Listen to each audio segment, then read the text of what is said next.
Corrie, that crazy year of 1969, the only year this car raced, what are some of the highlights from races that you remember? Oh, there's so many. It's difficult. My mind is not working so good anymore due to my age. But this car, as I say, is part of my life, and it comes back all the time, all the time. I could tell you stories about, like when we went to Bulawayo, we broke the crankshaft.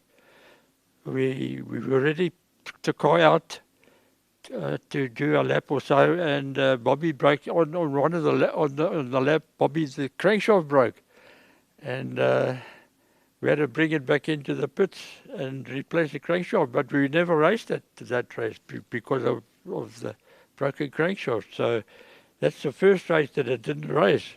The first and only race it didn't race. And I think in the that year, all other races, it won. Every race it raced, it won. It's kind of like go back to domination days of McLaren in Formula One, and a Ferrari beats them once and they win all the other races. This thing comes and wins all the races in South Africa. Quite correct, yeah. I don't know how you compare that to McLaren, but it was unbeatable. There was nothing to touch it. Bobby Althoff, legend driver. A lovely man. What is it like working with him? I loved it. I loved Bobby. He was part of the family.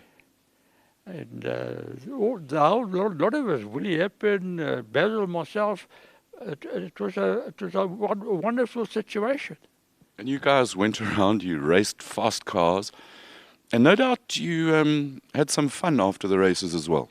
Yeah, I wouldn't like to talk about some of them, but we enjoyed ourselves, and it was a lovely time. After the 1970 comes along and you build the Group 2 cars, it wasn't quite the same, was it? No. We built A2, which was fun to race, and it was a continuation of the V8 Capri story. So in that context, it carried on as Team Gunston, and it was a very nice time. And the legends were born. Joe Putter certainly recognized the value of motorsport and sponsorship. And I suppose Gunston is the birth of sponsorship in motorsport in the world. Well, that's true, and that has been said many times. And Joe Putter was to blame for that for that happening. He was a wonderful man, Joe. I loved him. And you mentioned earlier, when Giorgio Cavalieri had the car, you went on and built it. What did you do after that?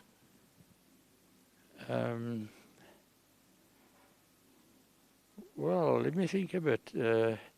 We raced A2, as I said, and then we sort of went out of motor racing with the Capris. We used to follow around because everybody was racing Capris.